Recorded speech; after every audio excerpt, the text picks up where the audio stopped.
The Danish royal family has been rocked by an explosive development that has sent shockwaves through the Kingdom of Denmark and beyond. Prince Joachim, the younger son of Queen Margrethe II, has made a stunning declaration that could reshape the future of one of Europe's oldest monarchies. In a move that has left royal watchers breathless and political analysts scrambling for answers, the prince has announced his willingness to return to his homeland, but there's a catch that no one saw coming. Prince Joachim of Denmark, born on June 7, 1969, has always been considered the more unconventional member of the Danish royal family. Unlike his older brother Crown Prince Frederik, who has dutifully prepared for his future role as king, Joachim has carved out a path that has often put him at odds with royal protocol and family expectations. Standing at 6 feet tall with piercing blue eyes and a military bearing that commands respect, the 55-year-old prince has lived a life that reads like a modern fairy tale filled with triumph, controversy, and unexpected twists. For those unfamiliar with Prince Joachim's remarkable journey, his story begins in the opulent halls of Amalienborg Palace in Copenhagen, where he was raised alongside his brother Frederik under the watchful eye of their mother, the formidable Queen Margrethe II. From his earliest days, Joachim displayed a rebellious streak that would define his entire adult life. While Frederik dutifully attended royal functions and prepared for his future responsibilities, Joachim was more interested in military service, agricultural pursuits, and charting his own course away from the suffocating expectations of royal life. The prince's military career has been nothing short of distinguished. He served as a professional soldier in the Danish army, rising through the ranks with a combination of natural leadership ability and unwavering dedication to duty. His service took him to some of the world's most challenging environments, where he earned the respect of his fellow soldiers and superior officers alike. This military background has shaped his worldview and given him a perspective on leadership that differs markedly from the traditional royal approach favored by other members of his family. But it was Joachim's personal life that would generate the most headlines and controversy. His first marriage to Alexandra, Countess of Frederiksberg, produced 2 sons, Prince Nikolai and Prince Felix, and seemed to offer the promise of a stable royal future. However, the marriage ended in divorce in 2005, making Joachim the first Danish prince to divorce since the 16th century. The dissolution of this union sent ripples through Danish society and marked the beginning of a more complicated relationship between Joachim and the royal establishment. In 2008, Joachim found love again with Marie Cavalier, a French woman who would become his second wife and the mother of his younger children, Prince Henrik and Princess Athena. This marriage brought a fresh international dimension to his life and seemed to offer the stability that had eluded him in his first union. However, even this relationship would become a source of tension within the royal family, particularly when it came to decisions about where the couple would live and how they would fulfill their royal duties. The seeds of the current crisis were planted in 2019 when Queen Margrethe II made a decision that would fundamentally alter the trajectory of Joachim's life and career. The Queen announced that she was stripping the royal titles from Joachim's 4 children, a move that was presented as a modernization of the monarchy but was perceived by many as a direct attack on Joachim's branch of the family. The decision meant that Prince Nikolai, Prince Felix, Prince Henrik, and Princess Athena would no longer be able to use their royal titles or receive the financial support that traditionally came with their positions. This unprecedented move sent shockwaves through the Danish royal family and created a rift that has only deepened over time. Joachim, who had already been feeling marginalized within the royal hierarchy, saw this as the ultimate betrayal by his mother and the institution he had served his entire life. The decision was particularly painful because it affected his children, who had done nothing to deserve such treatment and who suddenly found themselves stripped of an identity that had defined their entire lives. The aftermath of this decision was swift and dramatic. Joachim and his family made the difficult choice to leave Denmark, relocating to France where they could escape the media scrutiny and start fresh away from the royal spotlight. This self-imposed exile was seen by many as a protest against the treatment they had received, and it marked the beginning of a new chapter in Joachim's relationship with his homeland. Living in France has allowed Joachim to pursue interests and opportunities that were previously unavailable to him as a working member of the Danish royal family. He has been able to focus on his agricultural interests, develop business relationships, and provide his children with a more normal upbringing away from the constant pressure of royal expectations.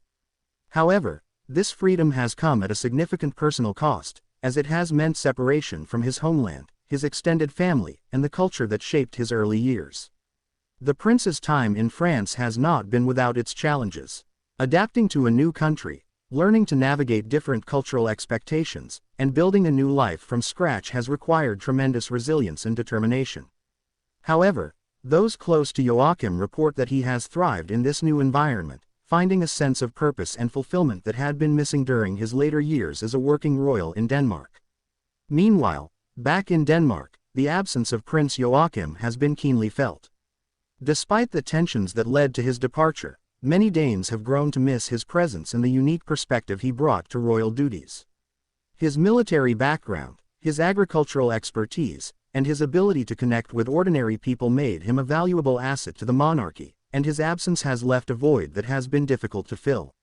The Danish media has been relentless in its coverage of the royal rift, with newspapers and television programs regularly speculating about the possibility of Joachim's return and the conditions that might make such a return possible. Public opinion polls have consistently shown that a significant portion of the Danish population believes that the treatment of Joachim and his children was unfair and that efforts should be made to heal the family division.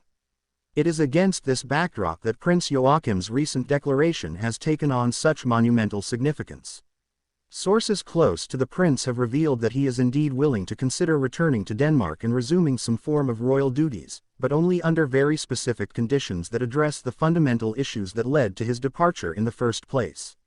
The condition that Joachim has reportedly set for his return is both simple and revolutionary. He demands the full restoration of his children's royal titles and the formal recognition of their rightful place in the line of succession. This demand goes to the heart of the original dispute and represents a direct challenge to Queen Margrethe's decision to modernize the monarchy by reducing the number of working royals. From Joachim's perspective, this condition is non-negotiable because it addresses what he sees as a fundamental injustice perpetrated against his children. He has consistently maintained that his sons and daughters did nothing to deserve the loss of their titles and that they should not have to pay the price for whatever tensions existed between him and other members of the royal family.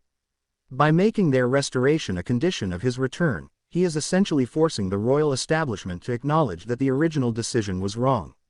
The implications of this demand extend far beyond the immediate family dynamics.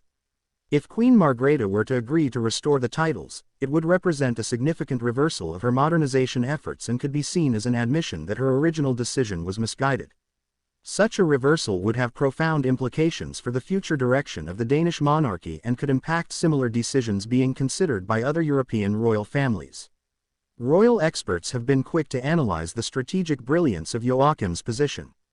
By framing his return in terms of justice for his children rather than personal grievances, he has occupied the moral high ground in the dispute and made it much more difficult for the royal establishment to dismiss his demands out of hand.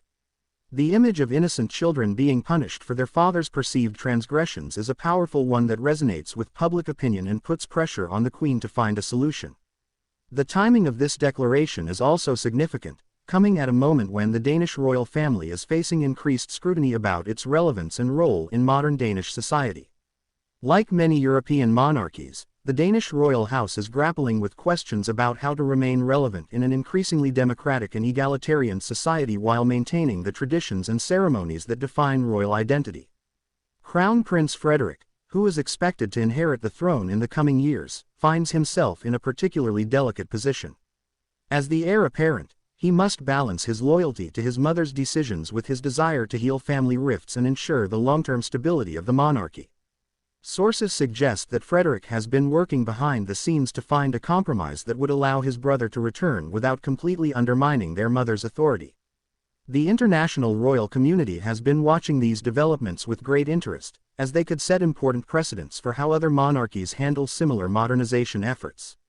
The Danish royal family has traditionally been seen as one of the most progressive and adaptable royal houses in Europe, so the handling of this crisis could influence how other royal families approach their own reform efforts. Public reaction to Joachim's conditional offer has been mixed but generally sympathetic. Many Danes express support for the prince's position and believe that his children were treated unfairly in the original decision.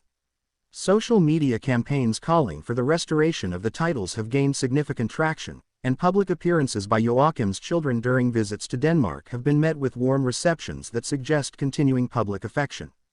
However, There are also those who argue that Joachim's demands represent an outdated view of royal privilege and that the monarchy should continue moving toward a more streamlined and modern structure. These voices contend that allowing Joachim to dictate terms would set a dangerous precedent and could undermine efforts to make the royal family more relevant to contemporary Danish society. The economic implications of Joachim's return are also significant. If he were to resume royal duties, it would likely require a substantial financial investment in terms of staff, security, and operational costs. Given the current economic climate and increasing scrutiny of royal expenditures, any agreement to bring Joachim back would need to demonstrate clear value to the Danish taxpayers who ultimately fund the royal household. Marie, Joachim's wife, has played a crucial role in these developments, serving as both a supportive partner and a strategic advisor. Her French background has provided the family with important cultural and practical support during their time in exile, and her perspective on the situation has been invaluable in helping Joachim navigate the complex emotions and practical considerations involved in potentially returning to royal life. The 4 children at the center of this controversy have handled the situation with remarkable grace and maturity. Despite being stripped of their titles at relatively young ages, they have continued to conduct themselves with dignity and have maintained positive relationships with their Danish relatives and the Danish people. Their ability to rise above the adult conflicts surrounding them has earned them widespread admiration and has strengthened public support for their father's position. Queen Margrethe II, now in her 80s, faces perhaps the most difficult decision of her long and distinguished reign. Known for her intelligence, artistic sensibilities, and strong will, the Queen has always prioritized what she believes to be the best interests of the monarchy over personal considerations. However, the ongoing rift with her younger son has clearly caused her personal pain and has created a legacy issue that could overshadow her many achievements as Denmark's longest-serving monarch. The Queen's advisors are reportedly divided on how to respond to Joachim's conditions. Some argue that giving in to his demands would weaken royal authority and create expectations that could be difficult to manage in the future. Others contend that healing the family rift is essential for the long-term health of the monarchy and that some form of compromise is necessary to move forward. Recent developments suggest that behind-the-scenes negotiations may be taking place, though all parties have maintained strict secrecy about any potential discussions. Royal watchers have noted subtle changes in official communications and have speculated that efforts are being made to find a face-saving solution that could address Joachim's concerns without completely reversing the Queen's original decision. One possible compromise that has been suggested involves a gradual restoration of certain privileges and recognition for Joachim's children without fully reinstating their original titles. This approach would acknowledge their royal heritage while maintaining the general direction of the monarchy's modernization efforts. However, it remains unclear whether such a partial solution would be acceptable to Joachim, who has consistently maintained that nothing less than full restoration would be acceptable. The role of the Danish government in these discussions cannot be overlooked.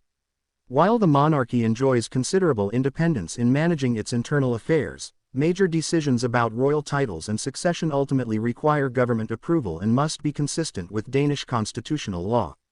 Political leaders have generally avoided taking public positions on the royal family dispute, but they are undoubtedly aware of the potential implications for Danish society and international relations.